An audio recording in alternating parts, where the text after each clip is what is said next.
창세기, 오늘은 창세기 9장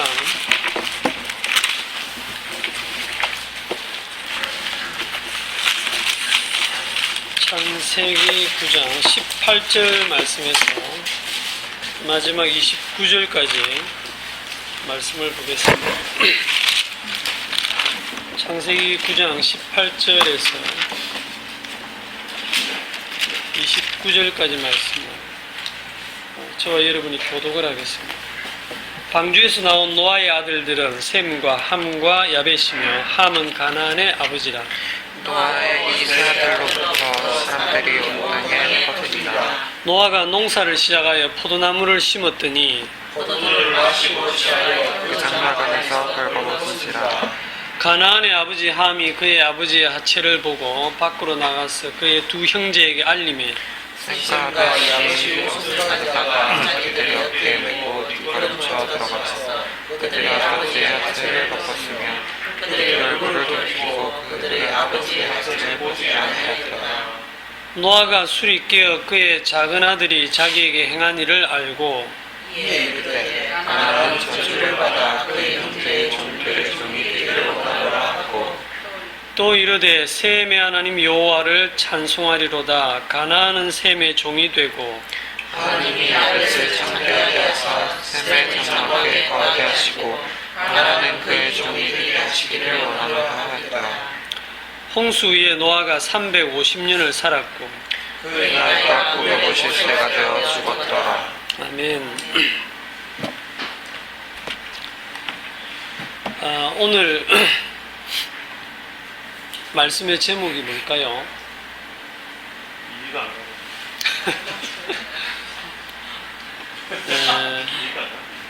가요. 오늘 말씀의 제목을 저는 복과 저주라고 이렇게 정했습니다. 창세기 31강 복과 저주. 오늘 읽은 그 본문의 사건의 전말이 이렇습니다. 노아 홍수가 끝나고 이제 노아가 기록상으로 제일 처음 한 일이 포도 농사를 짓고 포도를 수확해서 포도주를 담았고 그걸 마시고 취해서 얼마나 취했으면 그 부끄럽게 이제 하체를 다 드러내고 장막에서 이렇게 잠이 들었나 봐요.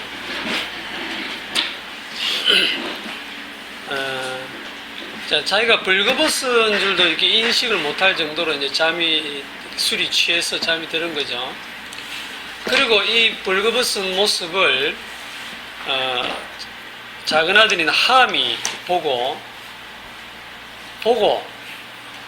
밖에 나가가지고 얼리리 꼴리리 이제 알린 거예요.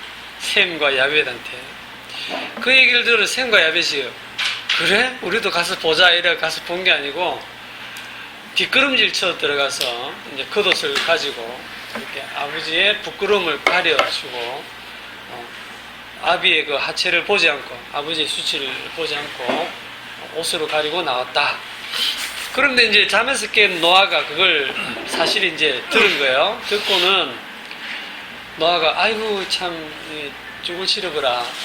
사투리인데 부끄러워라. 그러면 노아가 참 잘못했잖아, 그죠?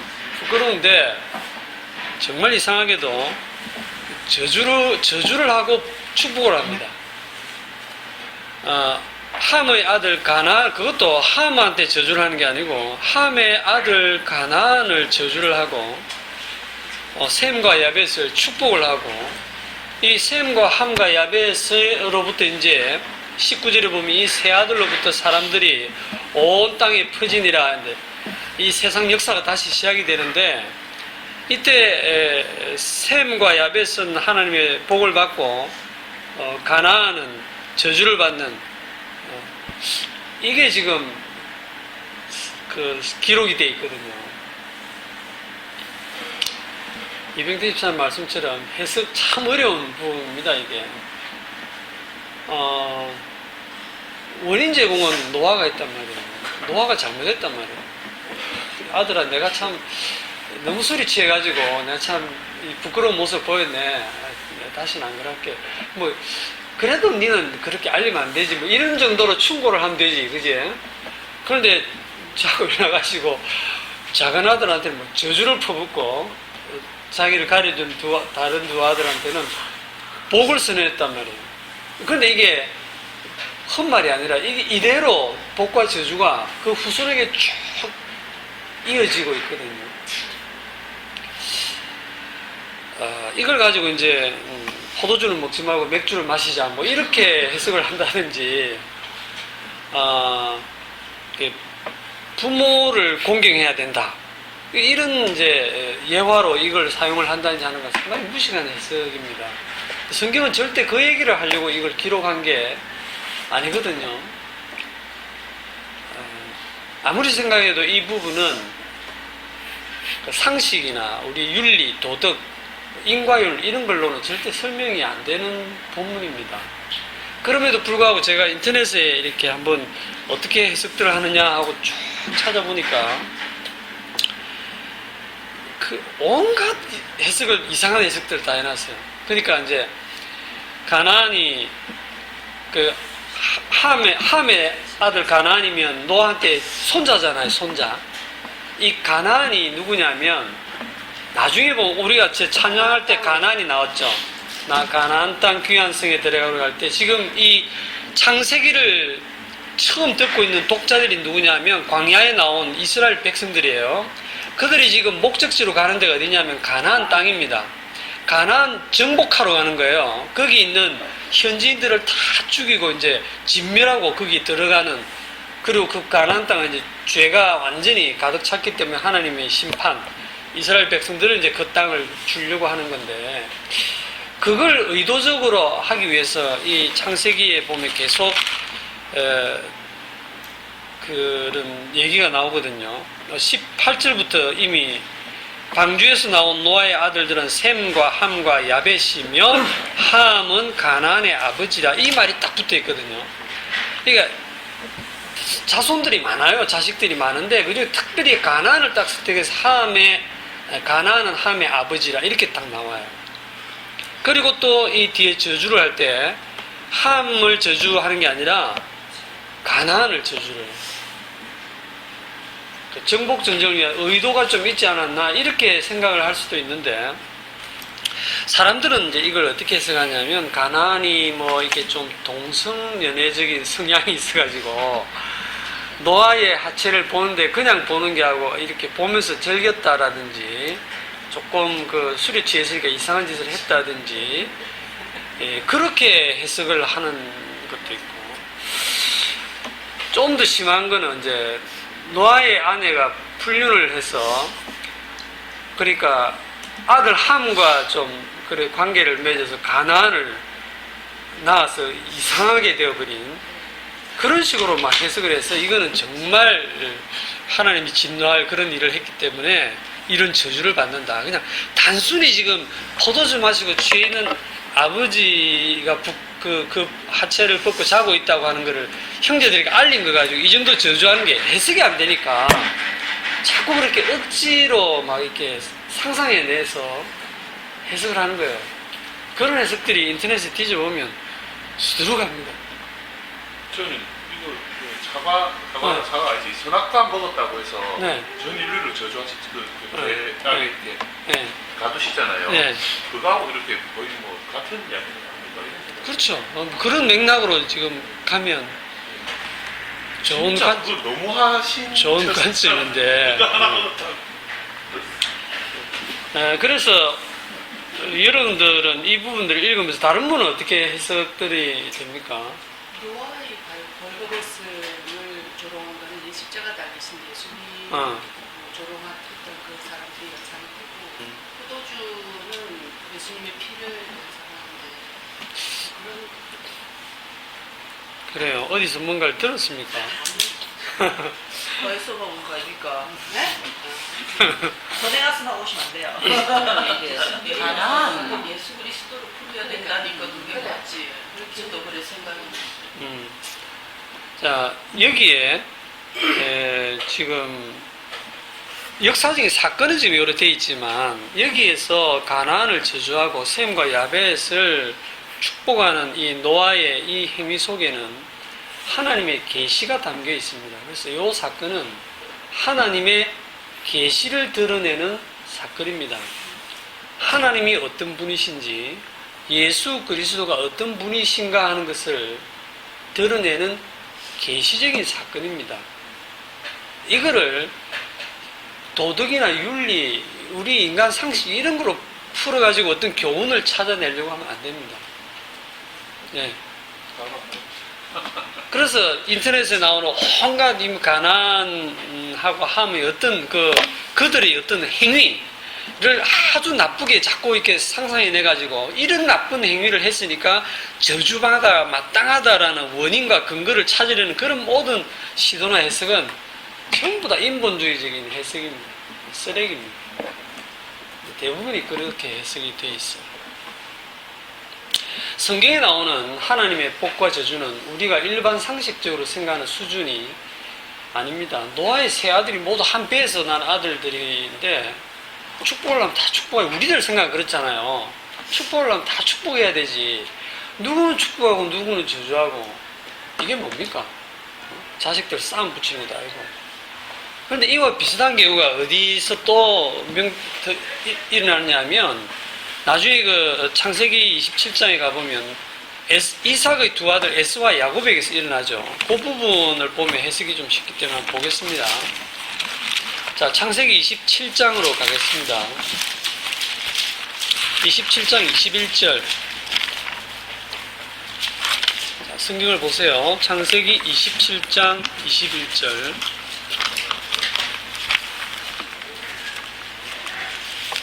지금 이제 어떤 분위기냐면 이삭이 이제 나이가 많아서 눈이 잘 안 보이고 죽을 때가 돼가지고 이제 이삭은 형을 좋아해요. 형 에스를 좋아하고 엄마 리브가는 동생 야곱을 좋아해요.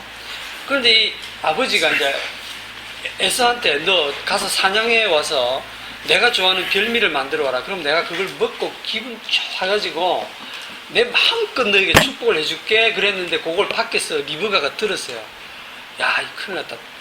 우리 내가 사랑하는 아들 야곱이 복 받아야 되는데 이러면서 이제 야곱을 한테 얘기를 해서 야, 너 형이 복을 받아가기로 네가 먼저 복을 받아라 하면서 그렇게 지금 그 상황에 그래 야곱은 들어가서 복을 받으려고 할 때 야곱은 털이 없이 매끈매끈한 사람이고 이 에스는 털이 많고 완전 이렇게 건장한 남자거든요. 그러니까 바로 아버지가 눈이 잘 안 보여도 이렇게 만져보면 털이 있고 없고에 따라 알 수 있단 말이에요.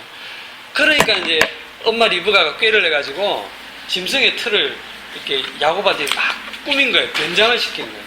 그리고 에스의 옷을 입히고 그렇게 해서 엄마가 아버지 좋아하는 음식을 잔뜩 요리를 해가지고 바비큐를 이렇게 했는지 해가지고 이제 이거 들고 들어가서 네가 에스라 해라 그래 네가 복 받아라 이래 된 거예요.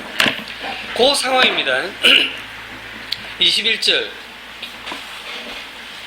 20절부터 보겠어요. 이삭이 그의 아들에게 이르되 내 아들아 네가 어떻게 이같이 속히 잡았느냐. 그가 이르되 아버지의 하나님 여호와께서 나를 순조롭게 만나게 하셨음이니이다. 이삭이 야곱에게 이르되 내 아들아 가까이 오라. 네가 과연 내 아들 에스인지 아닌지 내가 너를 만져보려 하노라. 야곱이 막 간이 콩닥콩닥 하겠죠. 야곱이 그 아버지 이삭에게 가까이 가니 이삭이 만지며 이르되 음성은 야곱의 음성이나 손은 에스의 손이로다 하며 그의 손이 형 에스의 손과 같이 틀이 있으므로 분별하지 못하고 축복하였더라. 이삭이 이르되 네가 참 내 아들 에스냐. 그가 대답하되 그러하니이다. 이삭이 이르되 내게로 가져오라. 내 아들이 사냥한 고기를 먹고 내 마음껏 네게 축복하리라. 야곱이 그에게로 가져가매 그가 먹고 또 포도주를 가져가매 그가 마시고 그의 아버지 이삭이 그에게 이르되 내 아들아 가까이 와서 내게 입맞추라. 그가 가까이 가서 그에게 입맞추니 아버지가 그의 옷에 향취를 맡고 그에게 축복하여 이르되 내 아들의 향취는 여호와께서 복 주신 밭의 향취로다. 하나님은 하늘의 이슬과 땅의 기름짐이며 풍성한 곡식과 포도주를 네게 주시기를 원하노라. 만민이 너를 섬기고 열국이 네게 굴복하리니 네가 형제들의 주가 되고 네 어머니 아들들이 네게 굴복하며 너를 저주하는 자는 저주를 받고 너를 축복하는 자는 복 받기를 원하노라. 복을 다 준 거예요. 30절 이삭이 야곱에게 축복하기를 마침에 야곱이 그의 아버지 이삭 앞에서 나가자 곧 그 형 에서가 사냥하여 돌아온지라. 그가 별미를 만들어 아버지에게로 가지고 가서 이르되 아버지여 일어나서 아들이 사냥한 고기를 잡수시고 마음껏 내게 축복하소서. 그의 아버지 이삭이 그에게 이르되 너는 누구냐?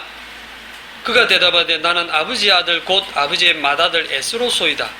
이삭이 심히 크게 떨며 이르되 그러면 사냥한 고기를 내게 가져온 자가 누구냐? 네가 오기 전에 내가 다 먹고 그를 위하여 축복하였은즉 그가 반드시 복을 받을 것이니라. 에스가 그의 아버지의 말을 듣고 소리질러 슬피 울며 아버지에게 이르되 내 아버지여 내게 축복하소서 내게도 그리하소서. 이삭이 이르되 네 아우가 와서 속여 네 복을 빼앗았도다. 에스가 이르되 그의 이름을 야곱이라 함이 합당하지 아니하니까 그가 나를 속임이 이것이 두 번째니이다. 전에는 나의 장자의 명분을 빼앗고 이제는 내 복을 빼앗았나이다. 또 이르되 아버지께서 나를 위하여 빌 복을 남기지 아니하셨나이까. 자, 여기 이제 이상한 구절을 하나 보는 겁니다. 아버지께서 나를 위하여 빌 복을 남기지 아니하셨나이까. 복이 무슨 이 양이 있어가지고 다 떼서 야곱한테 다 줬어. 싹 다 줬어. 이제 난 줄 복 없어. 그 다음에 이제 형이 돌아왔는데 에스가 이삭이 나 모르고 네 동생한테 복 다 줘버렸는데 내한테 줄 복이었는데 아버지가 빌 복이 이거밖에 없습니까? 여러분 복은 자꾸 빌면 되잖아요. 새해 복 많이 받으세요를 한 3번만 하면 더 이상 못합니까? 그런 거 아니잖아요. 뭐 자꾸 복은 빌면 되지. 이게 하나님의 복의 성격이 뭐냐면요, 하나님의 복은 복 받을 자에게 딱 지금 복을 있잖아요. 복을 선언하고 나면 복을 받은 자 외에 나머지는 전부 저주입니다. 저번에 그러나 노아는 여호와께 은혜를 입었더라. 그걸 어떻게 해석했냐면 노아가 은혜를 입었다라고 하는 것은 나머지 은혜를 입지 않은 나머지는 전부 저주라는 겁니다. 은혜를 입지 않은 노아와 노아에게 속한 그 가족 외에 나머지 사람들이 한 명이라도 자기 힘으로 그 홍수에서 살아나서 스스로 구원되는 자가 있다면 하나님의 은혜가 은혜되지 않는다 했어요. 은혜가 무색하다 그랬어요. 뭐 하나님의 은혜 없어도 살 수 있네.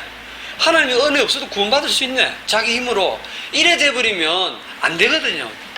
전능하신 하나님은 은혜 베푼 자만 은혜를 누리고 그 은혜 바깥에 나간 자는 반드시 혹독한 저주가 임합니다. 그래서 은혜 받지 못한 자의 혹독한 그런 운명과 저주를 배경으로 은혜가 은혜되는 겁니다. 그래서 복과 저주입니다. 하나님은 복만 선언하시는 게 아니라 하나님의 그 속성이라고 하면 하나님은 복도 주시고 저주도 주시는데 마치 어둠이 있어야 빛이 비치듯이, 무슨 말인지 알겠죠? 어둠을 배경으로 빛이 더 밝게 빛나듯이 천국이 천국다우려면 지옥이 있어야 되는 거예요. 정말 성경은 냉정합니다. 어떤 사람들은 하나님은 정말 사랑이 많으시니까 하나님이 그 사랑 많으신 하나님이 우리를 지옥을 보내겠나 아무리 잘못해도 절대 안 그럴 거야. 결국은 다 구원해가지고 전부 천국 다 데려갈 거야. 뭐 한 명이라도 어디 지옥 가서 고통당하고 있으면 하나님이 그렇게 사랑 많으시고 어질고 그런 하나님이 마음이 불편해서 되겠어? 그러니까 모든 사람 결국 다 구원하실 거야 하는 그런 신앙 이론이 있거든요. 그걸 만인 구원설이라 합니다. 그러니까 예수 안 믿어도 누구나 다 구원받는다 그런 얘기거든요. 그런 거 없습니다. 성경의 하나님은 절대 그렇지 않습니다. 그래서 오늘 여기 보면 아버지께서 나를 위하여 빌 복을 남기지 아니하셨나이까. 37절 이삭이 에서에게 대답하여 이르되 내가 그를 너의 주로 세우고 그의 모든 형제를 내가 그에게 종으로 주었으며 곡식과 포도주를 그에게 주었으니 내 아들아 내가 네게 무엇을 할 수 있으랴. 에스가 아버지에게 이르되 내 아버지여 아버지가 빌복이 이 하나뿐이니까 내 아버지여 내게 축복하소서 내게도 그리하소서 하고 소리를 높이우니 그 아버지 이삭이 그에게 대답하여 이르되 네 주소는 땅의 기름짐에서 멀고 내리는 하늘 이슬에서 멀 것이며 너는 칼을 믿고 생활하겠고 네 아우를 섬길 것이며 네가 매임을 벗을 때에는 그 멍에를 네 목에서 떨쳐버리리라 하였더라. 그의 아버지가 야곱에게 축복한 그 축복으로 말미암아 에서가 야곱을 미워하여 심중에 이르기를 아버지를 곡할 때가 가까웠은즉 내가 내 아우 야곱을 죽이리라 하였더라.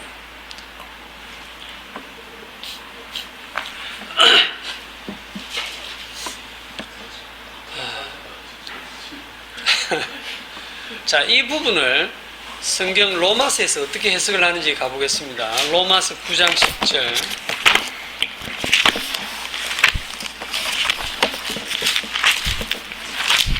로마서 9장 10절.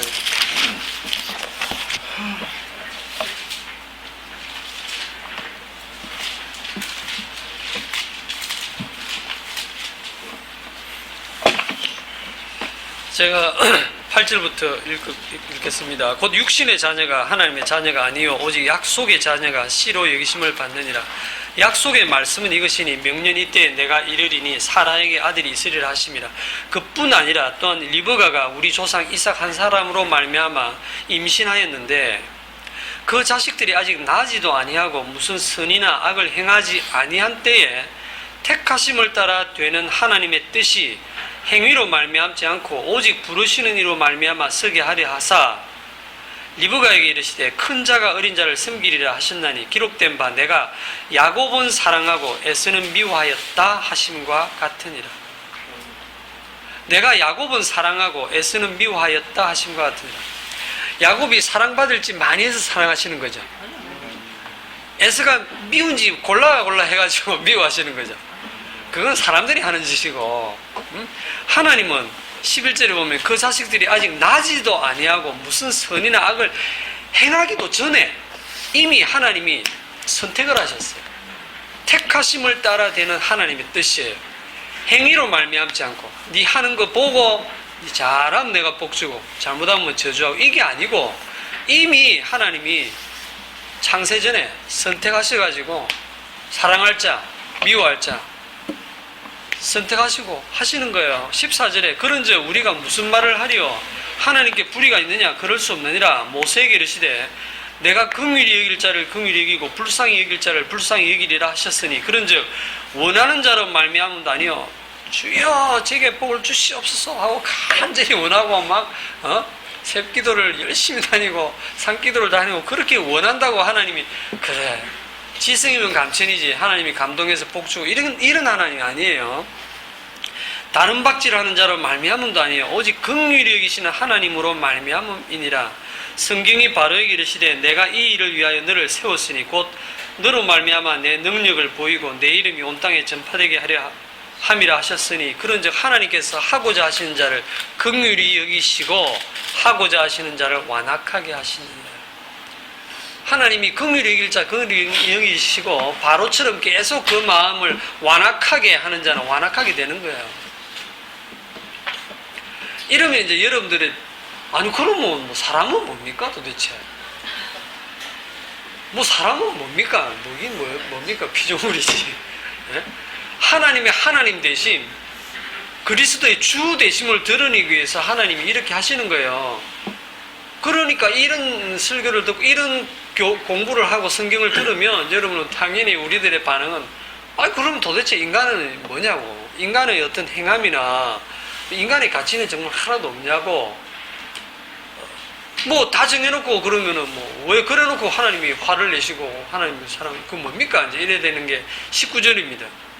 혹 네가 내게 말하기를 그러면 하나님이 어찌하여 허물 하시느냐 누가 그 뜻을 대적하느냐 하리니 이 사람아 네가 누구에게 감히 하나님께 반문하느냐 지음을 받은 물건이 지은 자에게 어찌 나를 이같이 만들었느냐 말하겠느냐 토기장이가 진흙 한 덩이로 하나는 귀 쓸 그릇을 하나는 천이 쓸 그릇을 만들 고난이 없느냐 만일 하나님이 그의 진노를 보이시고 그의 능력을 알게 하고자 하사 멸하기로 준비된 진노의 그릇을 오래 참으심으로 관용하시고 또한 영광 받기로 예비하신 바 긍휼의 그릇에 대하여 그 영광의 풍성함을 알게 하고자 하셨을지라도 무슨 말을 하리요? 하나님이 진노의 그릇도 만들고 긍휼의 그릇도 만든다는 거예요. 하나님 토기장이시니까 우리를 그릇으로 비유합니다. 그릇이 지가 지를 바꿀 수 있습니까? 아니거든요. 만든 분이 그렇게 만드시는 거예요.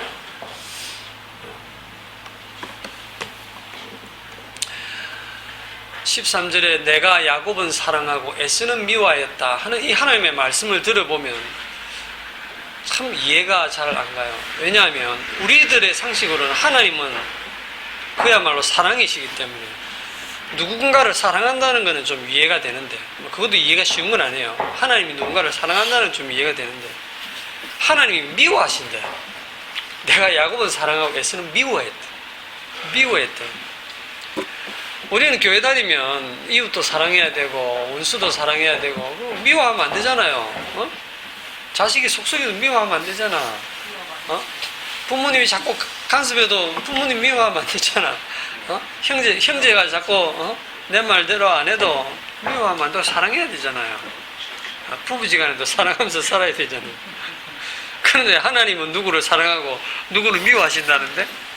그러니까 우리가 세상 종교에서 배운 사랑이나 이 미움이라는 그 개념과 지금 성경이 얘기하는 게 다릅니다.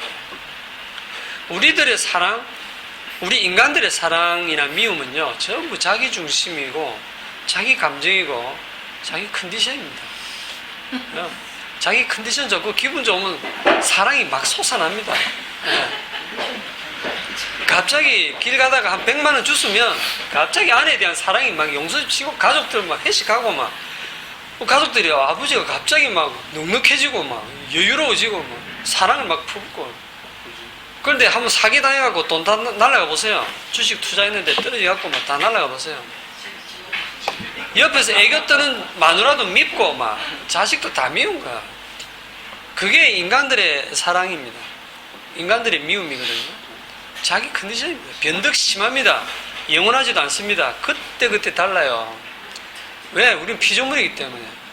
우리가 연애를 할 때는 정말 우리 진심으로 알잖아요. 다 해보셨으니까 진심으로 나는 이 여자를 진심으로 나는 이 여자를 사랑하고 정말 나는 일평생 이 여자만을 사랑하리라. 내 이 마음 변치 아니하리라. 변치 않습니까? 그런 마음도 없죠 지금.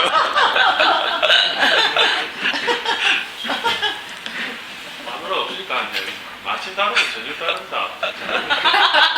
아니 아침하고 저녁 그 공백이 얼마나 긴데. 마침 다르고 저녁 다르고 너무 절망스러워요. 이런 말씀을 들으면 우리가 하나님의 긍휼이 앞에 인간의 절망이 전제되지 않으면 그 긍휼을 이렇게 말을 할 수가 없는 거죠. 하나님이 긍휼이 있으시다 이 말은 인간들은 정말 철저하게 그냥 발로 너무 맞아요.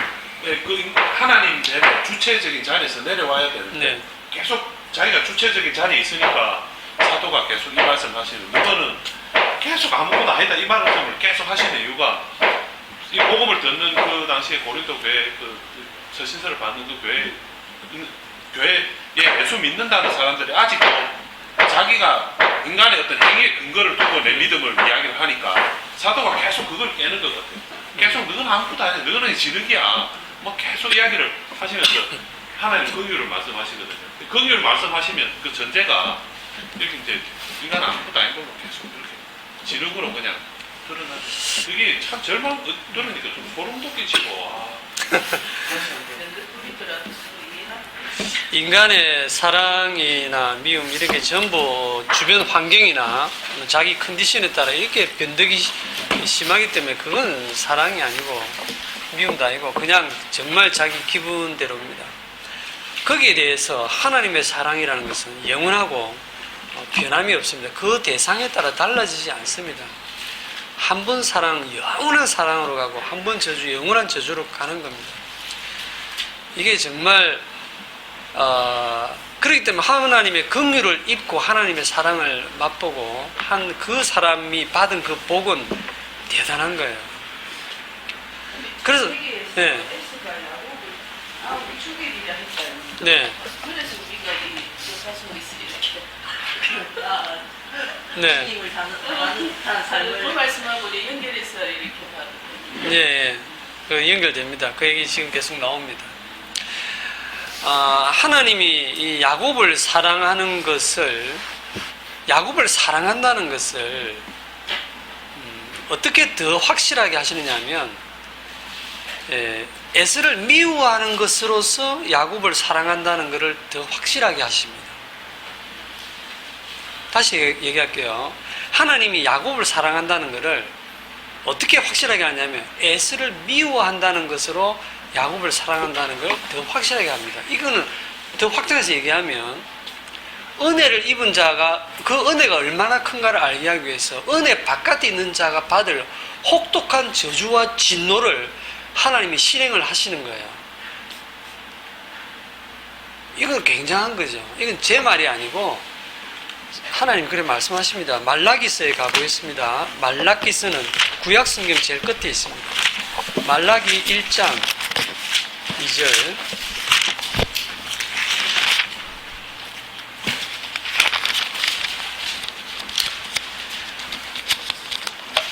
말라기 1장 그 마지막 성경입니다. 구약성경 마지막 말라기 1장. 자, 1장. 이 말라기 배경이 지금 이제 구약 성경의 거의 마지막이니까 이스라엘이 그 바벨론에 막 망했다가 포로되어 갔다가 이제 돌아와 가지고 성전 건축하고 이래 하는데도 엄청나게 힘들고 지금 이 나라가 굉장히 어수선하고 고난을 많이 당하고 있는 그런 상황입니다. 그런 상황에서 1절에 보면 여호와께서 말라기를 통하여 이스라엘에게 말씀하신 경고라. 이스라엘이 누구죠? 이스라엘이 야곱입니다. 나중에 야곱이 천사와 씨름을 하고 천사를 이긴 다음에 그 천사가 야곱한테 이름을 붙여주기를 네 이름을 지금부터 야곱이라 하지 말고 이스라엘이라 해라 그랬죠. 그래서 야곱의 이름이 이스라엘이 바뀌고 그 이스라엘이 일단 이름으로 민족이 형성이 되는 겁니다. 그래서 야곱한테 하는 말입니다. 이게 여호와께서 말라기를 통하여 이스라엘 야곱에게 말씀하시는데 여호와께서 이르시되 내가 너희를 사랑하였노라 하나 너희는 이르기를 주께서 어떻게 우리를 사랑하셨나이까 하는도다. 자, 여기 보세요. 분위기가 어떠냐면 하나님이 야곱아 이스라엘아 내가 너를 사랑했다 하니까 이스라엘 이 야곱의 후손들이 하는 말이 사랑했다고요. 망했는데 지금 이게 사랑한 거예요. 이게 아니 어떻게 우리를 사랑했는데요? 지금 이렇게 나오는 거야. 왜 나라는 망하고 뭐 포로로 잡혀가고 막 전쟁으로 죽고 기근이 오고 이런 상황이니까 성전 건축도 제대로 안 되고 직장은 잃고 옆에 비슷한 가게는 생겨가 장사는 안 되고 팔 부러지고 뭐 이러는데 떨어지고 시험도 떨어지고 뭐 하나님 믿고 시험 공부 좀 하면 직접 걸리고 이래야 되는데 오랜만에 공부한다고 몸살 나고 뭐 일이 안 풀리는데 이래놓고 하나님 사랑하신다고요. 여러분들 생각에 야 하나님이 도대체 나한테 관심이 있을까 이런 생각이 들 정도로 정말 하나님이 무심하시고 나에 대해서는 전혀 모르시는 듯한 생각이 들 정도로 내가 마치 버림받은 것 같은 그런 기분이 들 정도의 상황인 거예요. 지금 이 사람들이 그 사람들이에요. 하나님이 내가 너희를 사랑했다 이러니까 이 사람들이 어떻게 사랑했는데요? 딱 이렇게 말할 때 하나님 말씀을 보세요. 하나님이 야 내가 이 명품도 사주고 있잖아 뭐 이것도 해주고 저것도 해줬잖아 이렇게 얘기 안 하고 뭐가 딱 나오냐면 나 여호와가 말하노라 에스는 야곱의 형이 아니냐 그러나 내가 야곱을 사랑하였고 에스는 미워하였으며 하면서 지금 무슨 얘기가 나오냐면 에스에 대한 얘기가 나옵니다. 에스를 하나님이 어떻게 박살을 냈는지가 나오는 거예요. 에스는 미워하였으며 그의 산업들을 황폐하게 하였고 그의 산들을 황폐하게 하였고 그의 산업을 광야의 이리들에게 넘겼느니라. 에돔은 그 에스의 별명입니다. 에돔은 말하기를 우리가 무너뜨림을 당하였으나 황폐된 곳을 다시 쌓으리라 하거니와 나 만군의 여호와는 이르노라. 그들은 쌓을지라도 나는 헐리라. 사람들이 그들을 일컬어 악한 지역이라 할 것이요 여호와의 영원한 진노를 받은 백성이라 할 것이며 너희는 눈으로 보고 이르기를 여호와께서는 이스라엘 지역 밖에서도 크시다 하리라. 아멘. 지금 아니 어떻게 우리를 사랑하셨는데요 하는 말에 대한 대답을 하나님이 어떻게 하시냐면 에스를 어떻게 멸망시키시느냐 그 얘기를 하고 계세요. 에스를 미워하는 것으로서 하나님은 자기의 사랑을 확증해내고 있습니다. 여러분들이 이 땅에서 고난을 당하지만 잠시 잠깐 고난을 당하시지만 그 잠시 잠깐이 한 80년 되겠지만 그 잠시 잠깐 당하는 그 환란에 경한 것은 장차 나타날 영광과 좋게 비교할 수 없다고 그랬어요. 마지막 날 심판대 앞에서 하나님께서 우리 이름을 불러내시고 나머지 이름 부르지 않은 자들이 하나님의 그 무시무시한 그리고 그 영원한 진노의 불로 들어가는 걸 볼 때에 하나님의 긍휼을 입고 우리의 허물과 죄를 그 일평생 지은 죄를 다 예수 그리스도의 피로 가림을 받고 사함을 받고 우리가 의롭다함을 받고 그분의 사랑을 받을 때 그때 가면 우리는 지나간 날들 이게 기억이 나지 않고 그 하나님의 그 긍휼이 얼마나 큰지 이게 얼마나 큰 사랑을 받은 건지 창세전부터 예정된 영원한 그 사랑을 여러분들이 그때 가서 정말 실감을 하게 될 거예요. 그걸 지금 조금이라도 맛보신 분들은 그래 이래 살다가 지금 죽어도 좋다 그런 말씀이 이제 나오시는 거예요. 하나님의 사랑은 하나님이 사랑이시라 해서 아무나 그냥 이 세상 사람 다 사랑하는 게 아니에요. 그게 선택적인 사랑입니다. 하나님은 사랑할 대상, 미워할 대상을 정하시고 사랑할 대상, 즉 복받을 대상, 미워할 대상, 저주받을 대상 딱 정하신 거예요. 그게 지금 바로 지금 노아의 자기 아들들에 대한 복과 저주의 선언에서 그 하나님의 계시가 담겨 있는 것입니다. 이게 창세기 3장 15절에 하나님이 내가 너로 여자와 원수가 되게 하고 여자의 후손도 너와 원수가 되게 해서 그런 적대 관계를 지금 이어가는 그 선상에서 계속 하나님의 역사를 이끌어가고 계신 것입니다.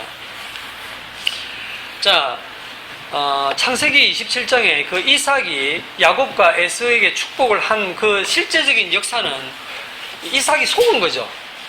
예, 야곱이 아주 이 얍삽한 사람이거든요. 야곱은 어떻게 했습니까? 형이 되고 싶어서 먼저 나오려고 했는데 형이 나가니까 발꿈치를 잡고 나왔잖아. 내가 먼저 나오겠다고. 그래서 에스가 조금 일찍 태어나서 형이 돼서 장자의 명분을 받았거든. 그런데 이 구약 성경에서 장자의 명분이라는 거는 복을 상속으로 받는 거예요. 다 물려받는 거야. 그런데 이 야곱은 막 그 장자가 되고 싶어가지고 나중에 어떡합니까? 형은 맨날 사냥하러 돌아다니면서 진짜 남자다워요. 그러니까 아버지는 형을 좋아했어. 이 에스는 여자애 같아갖고 맨날 집에서 엄마 옆에서 같이 찌짐 굽고 이러면서 같이 요리하고 이렇게 이제 그러니까 엄마는 이 조용한 이 야곱을 좋아했고 그런데 이 에스가 사냥을 하고 딱 돌아오면서 배가 너무 고팠던 거야. 그런데 그걸 딱 타이밍을 알고 야곱이 팥죽을 정말 맛있게 끓는 거야. 형이 딱 야 그 붉은 게 뭐냐? 이 에스도 붉거든요. 그 붉다는 의미가 에돔이에요. 그 별명이 에돔이 돼가지고 에돔 조상이 됐는데 팥죽을 끓이고 있는데 너무 맛있는 거야. 야, 그거 한 그릇만 주라. 싫은데. 싫은데. 이거 내 몰라 끓인 건데. 야, 나 지금 배고파 죽겠다. 야, 이 동생이 그것도 하나 못 주냐? 좀 주라. 그럼 형 나한테 팔래? 형 명분 나한테 팔래? 내가 형을 할 거야, 이제. 그래? 아이, 뭐, 그거 뭐 죽냐, 너? 그러니까, 이 S는 그게 아무렇지도 않다고 생각하고, 그거 뭐 판다해서 팔아지겠냐, 뭐, 이런 생각.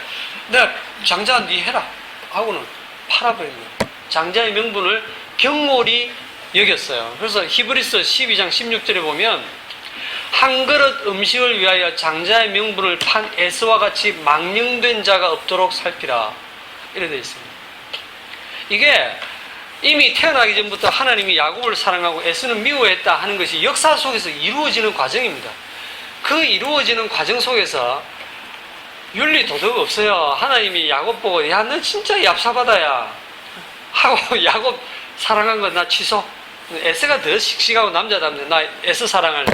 사람 같으면 그래 하지만 하나님 그래 안 하신다니까.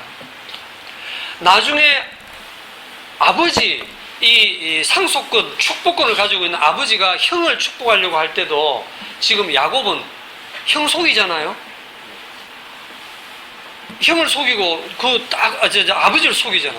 아버지를 속여서 그 형의 옷을 입고 고기도 이래가지고 들어가서 네가 누구냐? 저 아버지의 맏아들 에스인데요. 이러고 변장하고 들어간 거야. 너 사냥하러 간 지 얼마 안 됐는데 어찌 빨리 잡았니? 하나님이 빨리 잡게 해주셨어요. 하나님 이름까지 빙자해서 지금 거짓말하고 있거든요.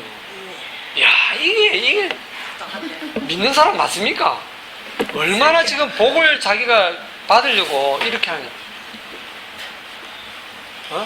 그래 인간적으로 보면 윤리 도덕적으로 보면 야곱이 진짜 도둑놈이고 나쁜 놈이고 에스가 의리가 있고 그렇잖아요.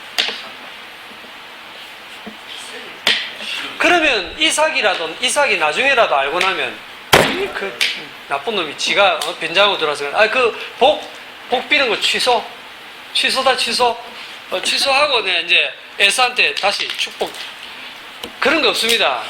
창세전에 하나님의 그 복과 저주의 성격이 역사 속에 사는데 보니까 저 개판으로 사네. 아니야 저거 안 되겠네. 취소 아닙니다. 취소 안 합니다. 예수 그리스도 안에서 선택한 그 하나님의 사랑은 그리스도 안에 있는 자에게는 결코 정죄함이 없나니라고 선언했을 때 이 정죄함이 없다는 건 하나님도 정죄 안 한다. 그거 못 바꾼다 이 말이에요. 그게 하나님의 언약입니다. 그게 하나님의 언약이고 그게 하나님의 선택입니다. 영원 불변한 그게 든든한 하나님의 사랑인 것입니다. 이걸 성경은 어떻게 해석을 하느냐. 히브리서 11장 20절을 보세요. 히브리서 11장 20절을 보면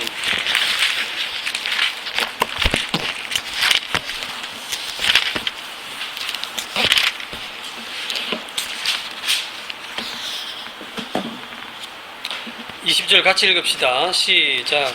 믿음으로 이삭은 장자 이스라엘에 대하여 야곱과 에서에게 축복하였으며. 자, 정말 이상하게 기록해 놓으셨죠. 이걸 믿음으로 하면 안 되지. 이삭은 속았어. 이삭은 아들한테 팍 속아가지고 장차 이스라엘에 대해서 야곱과 에서에게 축복했는데 돌이키지도 못하고 끝났다. 이래 돼야죠. 우리가 아는 역사는 그렇잖아요. 역사는. 그런데 성경의 기록은 그렇지 않습니다. 믿음으로 이삭은. 그러니까 이게 이삭이 자기 의지로 된 것도 아니고 자기는 진짜 에스를 축복하고 싶었어. 축복권을 갖고 있는 사람이 축복을 하는데도 제대로 못한 거야. 그런데 이걸 믿음으로 됐다 하는 거예요. 이 믿음이 주체자예요. 믿음이. 이 믿음이 누구냐? 하나님이 그래 하시는 거예요. 하나님이 역사 속에 간섭하셔가지고 하나님의 하나님의 택함받은 성도는 자기는 에스를 축복하고 싶었는데 하나님은 야곱을 축복하도록 만들어 버리시는 거예요. 그냥. 그게 하나님의 전지전능입니다. 그리고 하나님은 이삭을 책망하지도 않고 야곱을 책망하지도 않습니다. 야, 내가 임신했을 때부터 나는 야곱 사랑한다고 했는데 이삭 너는 왜 에스를 축복하려고 그러냐? 이렇게 하지도 않고 야곱 보고 너희 뭐 그렇게 아버지까지 속여가면서 그런 짓을 하냐? 이 나쁜 놈아? 이렇게 하지도 않는다는 거예요. 그런 윤리 도덕을 따지시는 게 아니에요. 인간의 행위를 애초에 우리의 행위를 보지 아니하고 하나님의 긍휼 외에는 우리는 살 길이 없는 거거든요. 하나님의 긍휼만이 우리를 살리는 생명이 되는 것입니다. 자, 그러면 다시 창세기 9장으로 돌아가겠습니다. 복의 내용을 확인해 보겠습니다.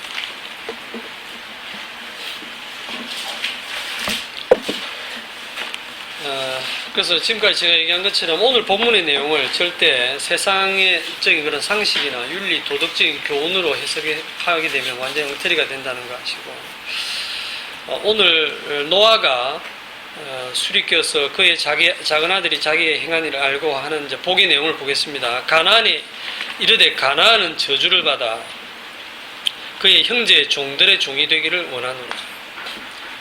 종도 노예입니다. 근데 종의 종이니까, 노예의 노예니까 정말 비참한 상황이죠. 종들의 종이 된다. 이 종은 성경적인 그런 개념으로 보면 아들은 집에 영원히 거하지만 종은 영원히 거하지 않습니다. 그 말은 복을 유업으로 받지 못한다.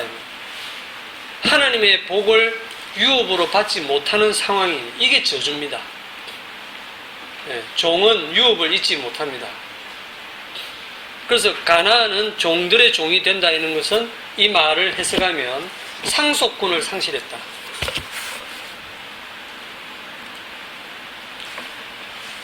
그 다음에 복은 어떻게 임하느냐면 셈의 하나님 여호와를 찬송하리로다. 가나안은 셈의 종이 되고 이랬어요. 이걸 보면서 여러분들이 정말 셈 복 받았다 이런 마음이 드십니까? 이게 무슨 복이야? 차라리 무슨 뭐 큰 기업을 주시든지 로또 1등을 흘리게 해주시든지 부자 되세요 뭐 이런 말들은 참 듣기 좋은데 셈의 하나님 여호와를 찬송하리로다. 거참 이게 복으로 와닿아야 되는데요. 하나님이 야벳을 창대하게 하사 셈의 장막에 거하게 하시고 가나안은 그의 종이 되게 하시기를 원하노라 이랬는데, 여기서 셈이 복을 받았다 말하지 않고 셈의 하나님 여호와, 여기를 밑줄을 쫙 치세요. 셈의 하나님 여호와, 아브라함의 하나님, 이삭의 하나님, 야곱의 하나님, 노아의 하나님, 그 하나님이 이제 지금 누구의 하나님이냐면 셈의 하나님. 이 구절을 읽으면서 떠오르는 성경 구절이 없습니까 혹시? 셈의 하나님 여호와. 저는 떠오르는 구절이 뭐냐면 나는 너의 하나님이 되고 나는 그들의 하나님이 되고 그들은 내 백성이 되리라. 하나님이 택한 백성에게 하시는 사랑의 고백입니다. 나는 너의 하나님이 되고 너는 내 백성이 되리라. 너는 내 아들이 되리라. 하나님의 나라를 상속으로 받으리라. 그거거든요. 굉장한 복입니다. 그리고 야벳을 창대하게 하시고, 그러면 야벳이 받은 복은 뭐냐면 그 셈의 장막에 거하게 하시고, 이게 복입니다. 야벳은 창대하게 된 후에 셈의 장막에 간다. 셈의 그늘 속으로 들어간다. 즉 셈 때문에 야벳이 복을 받는 거예요. 이거는 마치 뭐 같으냐면 셈이 중보가 돼가지고 우리가 예수 그리스도 안에서 하나님의 복을 받는 것과 같은 거예요. 우리가 예수 그리스도 안에서 하나님이 예수 그리스도를 복을 주시고 예수 그리스도 안에 있는 우리가 그 복을 함께 받는 것이 요 개념입니다. 셈의 장막에 거하게 하시고 우리가 예수 그리스도 안에 거하여서 그의 복을 같이 받는 그런 내용입니다. 셈은 나중에 그 족보가 10장에 쭉 나오는데 그 족보를 쭉 따라가면 나중에 이 셈은 셈의 계열에서 예수 그리스도가 탄생하시죠. 예, 생명의 족보에 올라갑니다. 생명책에 기록이 되는 거야. 생명의 족보에 들어가는 이런 복을 받는 겁니다. 이게 복으로 느껴져야 되는데, 자, 그런데 역사 속에서, 현실 속에서는 어떠냐면, 우리가 창세기 10장을 저번에 한번 공부했는데, 이제 이번에 다 새로 오신 분들 때문에 10장, 11장을 다시 쭉 가겠습니다. 조금씩은 다르겠지만, 10장의 족보를 훑어보면, 누가 가장 창대하냐? 함의 아들들이 막 창대합니다. 야벳의 기록은 저기 2절부터 5절까지 딱 한 4절 정도밖에 없어요. 그냥 바닷가의 땅에 머물렀더라. 이게 끝입니다. 바닷가 저 해안가에 어촌 같은데 이 사는 야베스 후손들 아주 약한 종족들이에요. 그런데 6절부터 함의 아들은 해가지고 막 쫙 나오는데 여기서 이제 강력한 고대 용사 니무롯이 나오고요. 10절에 보면 그의 나라가 건설되고 이럽니다. 이렇게 해서 15절에 그 함의 아들 가나안 얘기가 또 쭉 나오고 해가지고 20절까지 6절에서부터 20절까지 무려 14절, 15절 이 긴 내용이 함의 번성한 자손들 얘기입니다. 역사 속에서는 아니 저주를 받았으면 함은 처음부터 그냥 종살이를 하고 비실비실 살아야지. 이게 창대하다니까요. 그 뒤에 나오는 셈의 족보도 별 볼 일이 없어요.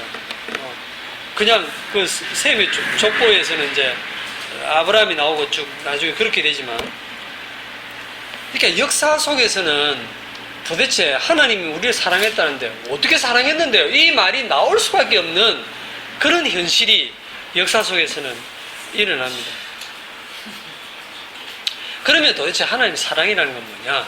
하나님의 사랑이라는 것은 약속을 따라, 언약을 따라 선택받는 것이 하나님의 사랑입니다. 야곱처럼 선택을 받는.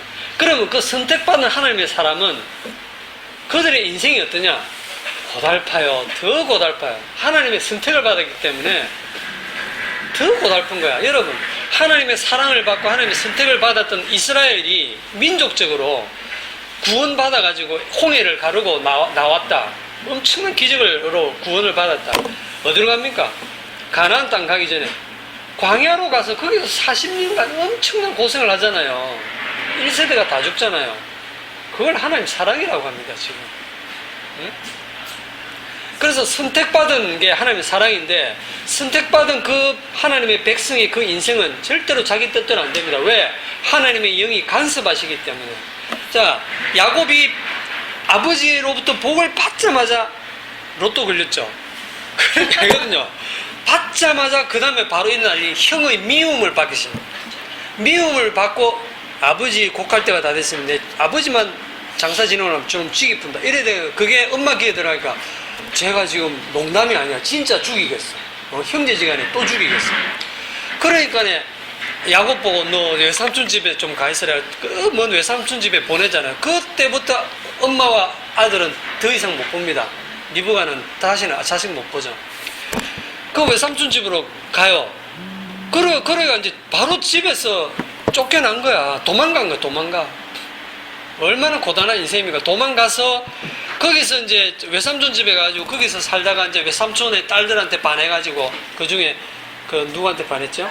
라헬한테 반해서 이 라헬을 위해서 제가 7년간 봉사해드릴 테니까 라헬을 저한테 줬어요. 아, 그래, 7년간 열심히 봉사해가 이제 라헬하고 결혼식 올렸는데 첫날 밤에 보니까 라헬하고 레아가 들어왔네. 속았어. 야, 이 법은 언니보다 동생을 먼저 주는 법이 없다. 그러니까 7년 더 해라. 그러면 이제 동생 줄게. 이래 된 거예요. 그러고 14년을 외삼촌한테 속아가지고 봉사를 한 거예요. 무지무지 고생하죠. 그리고 그렇게 해서 이제 거기서 또 부인 둘, 그 종들 둘이를 또 첩으로 해가지고 부인이 4명, 그 부인 4명으로부터 자식이 이제 12명이 나오면서 그 12명이 이스라엘 이제 민족이 형성되죠. 12지파가 형성이 되는데 그게 이제 야곱의 인생이에요. 그래가지고 나중에 다시 고향집으로 돌아올 때 어떡합니까? 너무너무 무섭고 겁이 나가지고, 뭐가 겁나는데? 창세기 32장 11절을 보세요. 창세기 32장 11절. 역사 속에서는 겁납니다. 창세기 32장 11절. 다 같이 시작. 내가 주께 간구하니 내 영에서 사업에서 나를 건져내시옵소서. 내가 그를 두려워하며 그가 와서 나와 내 처자들을 칠까 겁이 나기 때문이니까. 네, 지금 야곱이 돌아온다는 소식을 듣고 에스가 어떡합니까? 400명을 거느리고 옵니다. 군사 400명을 데려옵니다. 옛날에 그 아브라함은 군사 318명을 거느릴 정도로 부자였는데 에스 엄청난 복 받았어요. 이 땅에서. 칼을 믿고 생활하는데 칼잡이 400명을 거느렸어요. 예, 자기 400명을 거느릴 정도면 그 400명을 먹이고 입히고 재우고 할 정도면 조그만 집에 살아서 되겠어요? 엄청난 부자지. 그런데 이제 자기를 속인 그 야곱한테 대한 감정이 아직 있으니까 저는 찌개 피겠다고 하죠. 그 400명을 데리고 오는 거야. 그러니까 야곱은 정말 그 힘들게 외삼촌 집에서 모은 재산하고 자식들하고 오는데 형한테 맞아 죽게 생겼거든. 그러니까 막 하나님께 기도하고 지금 무서워 죽겠다고 이 형의 손에서 나를 건져내어 주십시오. 이게 역사 속에서 성도가 당하는 고난입니다. 이게 핍박입니다. 실제로 하나님의 복은 야곱에게 갔는데 저주를 받은 에서가 더 강대해. 이 땅에서 더 강대해서 야곱을 죽이려고 한다니까요. 그리고 그 손에서 나를 건져내 달라고 얘기를 하는 거예요. 그러면서 이 야곱이 기도하던 중에 천사와 씨름하던 중에 환도뼈를 다치죠. 환도뼈 다쳐 쩔뚝거려. 이제 뛰지도 못해. 형이 잡으러 오면 도망 못 가. 이제 쩔뚝거리면 어디로 도망가? 다 도망가도 지 혼자 남아가 칼 맞아 죽을 판이야. 그러니까 이제 이 야곱은 완전히 내려놓는 거예요. 완전히 하나님께 맡기고 죽으면 죽죠 뭐 하고 완전히 맡기는 그 인생으로 갑니다.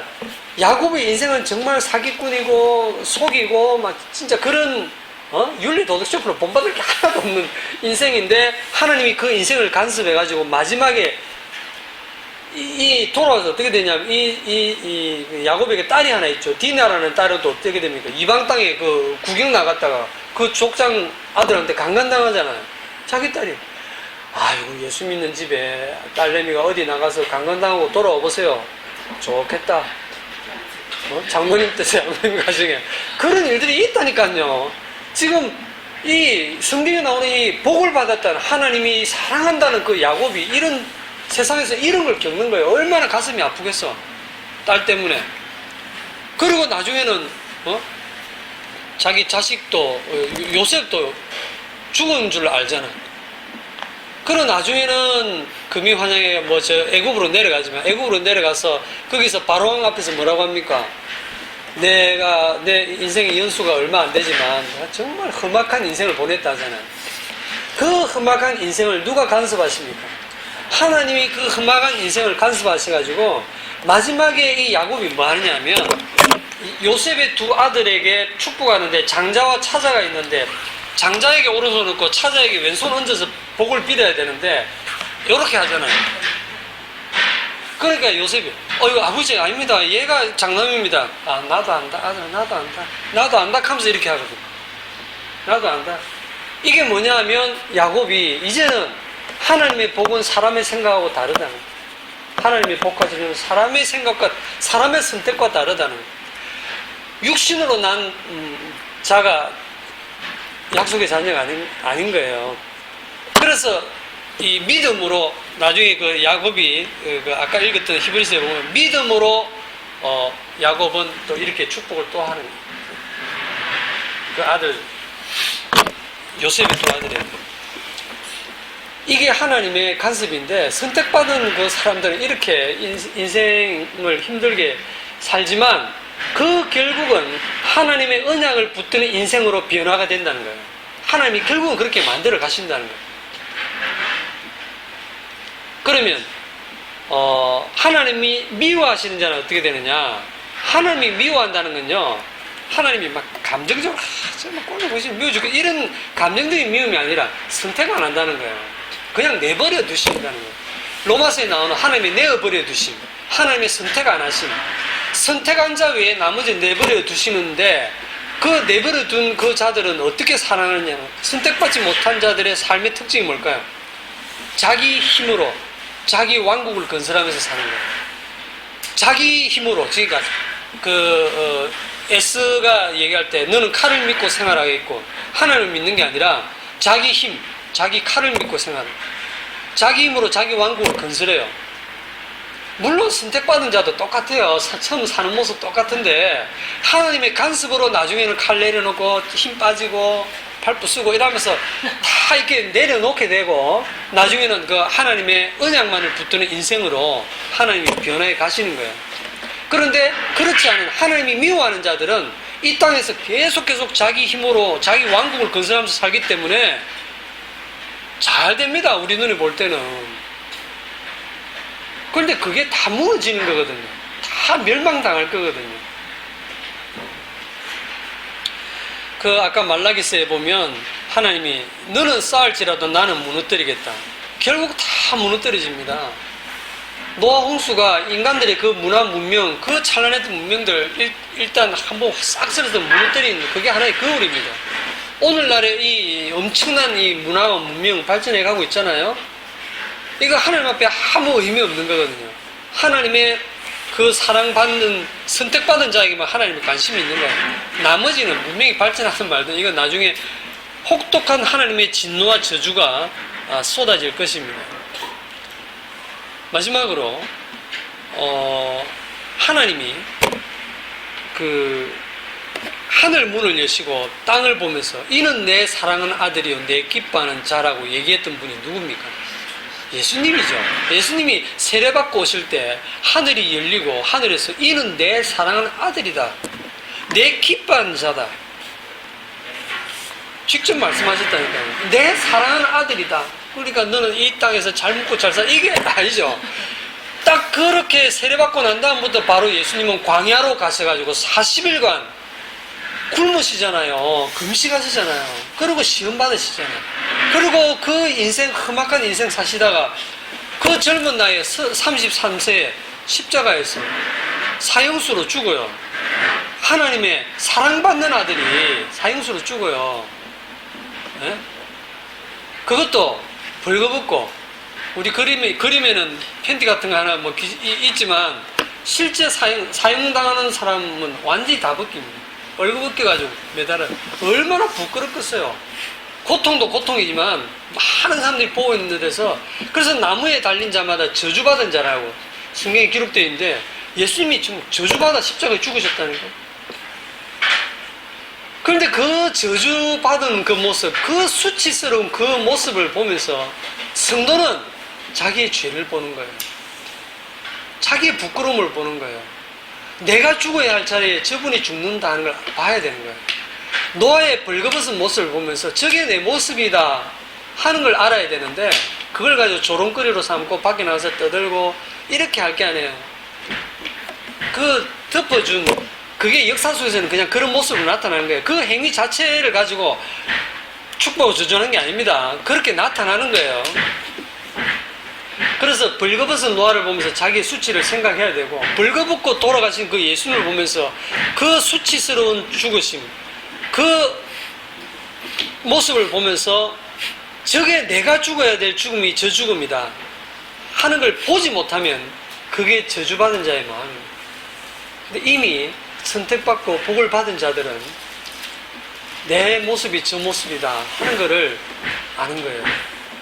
그리고 누구든지 나를 따라오려거든 자기를 부인하고 자기 십자가를 지고 나를 따를 것이니라 이 말씀을 보시면 예수님을 따라가는 자들은 어떤 자들이냐 자기 십자가를 진다. 십자가를 진다는 게 뭡니까? 죽어가는 거예요. 그러니까 우리 예수 그리스도 안에서 이미 죽은 자로 살아가는 거예요. 이 땅에서.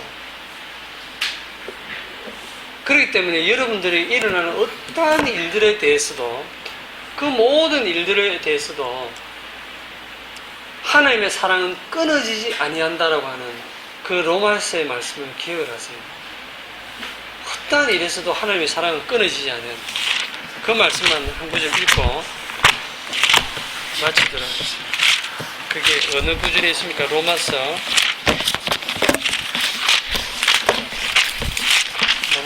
8장인가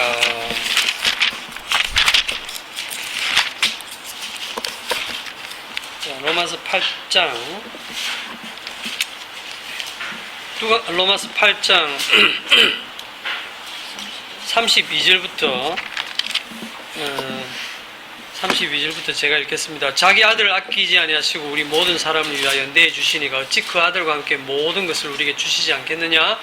누가 능히 하나님께서 택하신 자들을 고발하리요 의롭다 하시는 하나님이시니 누가 정죄하리요 죽으실 뿐 아니라 다시 살아나시니는 그리스도 예수시니 그는 하나님 우편에 계신 자의 우리를 위하여 간구하시는 자신이라.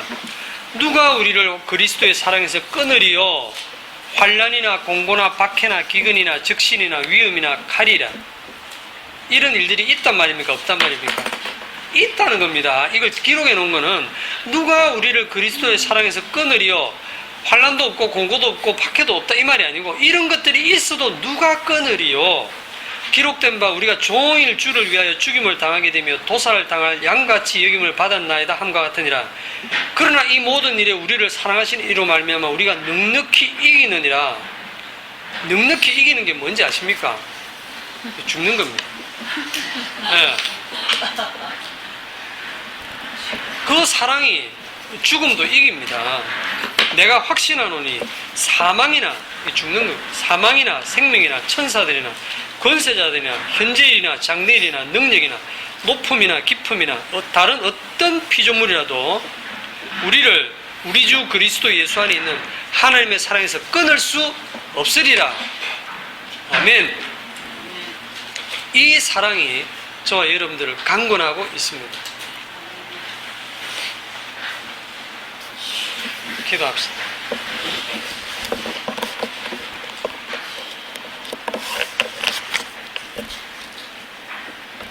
이 땅에서는 하나님의 복과 저주가 전혀 다른 모습으로 반대로 나타나고 있습니다. 그것이 감추어진 하나님의 사랑입니다. 그러나 하나님의 영이 임한 하나님의 성도들은 하나님의 창세전에 선택한 그 사랑이 얼마나 큰 긍휼과 얼마나 놀라운 영광이 되는지